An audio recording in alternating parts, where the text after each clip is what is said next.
This week's Torah portion is the Torah portion of Vayera, which in Hebrew means, and he appeared. It's in Genesis chapter 18. God appears to Abraham, the first Jew, at the age of 99 years old, had a circumcision. And on the third day, God appeared to Abraham. But Abraham left the conversation he was having with God to go attend to 3 visitors passing by in the desert. These 3 visitors were actually angels disguised as men, and each of them had a different mission. One of the angels told Abraham and his wife Sarah that they would have a child within 1 year. Sarah, being the age of 90, when she heard that, she laughed. The second angel tells Abraham and Sarah that he has come to destroy the city of Sodom. The city of Sodom is a city where the nephew of Abraham, Lot, lived with his family, and the city was very, very wicked. Everyone in the city was extremely abusive to any visitors, and they had no authority and no morality, and they were just sinning nonstop. So the angel said, I've been sent from God to overturn the city and to turn the city into a flat land. Now, the third angel was there to save Abraham's nephew Lot and Lot's family. So these 2 angels, they go to the city of Sodom to save Abraham's nephew Lot and his family. Abraham brings in the guest.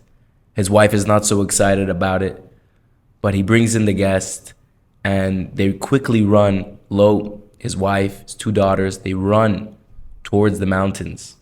Now, the angel instructs them, do not look back while the city is burning, and God is sending down his wrath on the city, and it is being flattened. Lot's wife decides to turn back, and when she turns back, she turns into a pillar of salt. Now, why a pillar of salt? Because Lot's wife used to go around asking neighbors if they had salt to let them know that her husband had guests, because the custom of the city was, we do not have any hospitality for any guests. And that was her way of letting the neighbors know that her husband decided to bring the guests in. Now, why did God decide to destroy the entire city? Should everybody suffer just because some people were wicked? So actually, when Abraham got the news from the angel that God wanted to destroy the city, right away, the first reaction from Abraham was, please God. He prayed to God, do not destroy the city. What if there was 100 righteous men? And God said, you know what? If you can find 100 righteous men in the city, I will not destroy. But there was none. Abraham said, what if there's 90 righteous men or 80? And he bargained down all the way to 10 or 1. And the only person that was saved was Lot, because he was the nephew of Abraham. But everyone else in the city was going down the wicked path, and they were inflicting terror and evil to the surrounding region. Now, just as God promised, 1 year from the angel's arrival to Abraham's tent, Sarah, his wife, gave birth to a son, and they named him Yitzchak, which means he will laugh. And it refers to when Sarah heard the news from the angels, she laughed. Abraham and Sarah, they traveled, leaving near the city of Sodom where they lived, and they moved to a place called Gerar. There was a king there named Abimelech, and Abimelech was the king of the Philistines, the Plishtin. Some people say that was later turned into the name of Palestine, which the Romans bestowed upon the Jews living in Israel in the region after they destroyed the temple. Now this king Abimelech saw Sarah, Abraham's wife, and he really wanted to take her in as a wife because she was so beautiful. And Abraham was scared, maybe he will kill me to have my wife. So when he came to the place of Gerar, he said, this is my sister, so they should not kill him if they take his wife Sarah. Abimelech has a dream, and God comes to him and says, you will die if you touch Sarah, Abraham's wife. Abimelech runs to Abraham and says, why didn't you tell me it was your wife? And Abraham says, because I was scared you would kill me. So Sarah returns to Abraham, and Abimelech gives a beautiful piece of land for Abraham to live. Now, when Lot and his 2 daughters and his wife were running away, so after Lot's wife turned into a pillar of salt, Now Lot is with his two daughters. They just witnessed destruction, mayhem, and chaos, and they thought the entire world was destroyed. So Lot's daughters did something very immoral. They got their father drunk, and they impregnated themselves from their father because they thought they were the only humans left in the world, and they wanted to reproduce.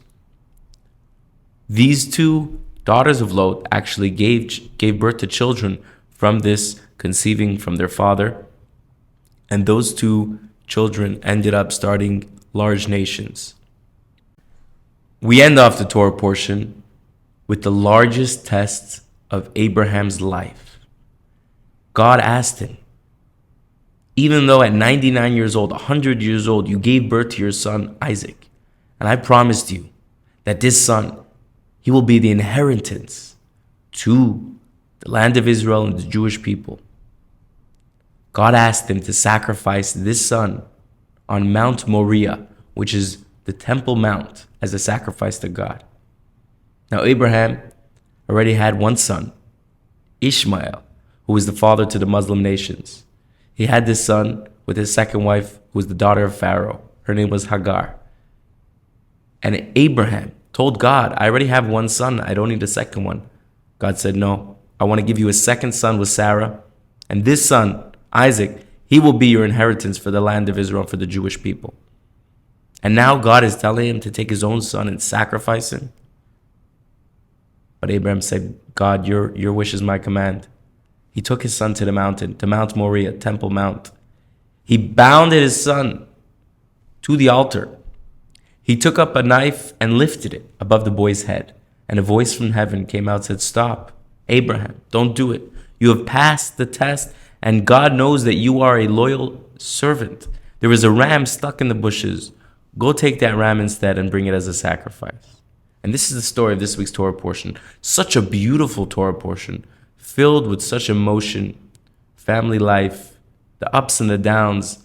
And this is Abraham, the first Jew, who carved the path and inherited to each one of us, of his children and descendants, as part of the Jewish nation, this self-sacrifice to fulfill the commandments of God and to bring light to the world and to bring light to all the nations of the world.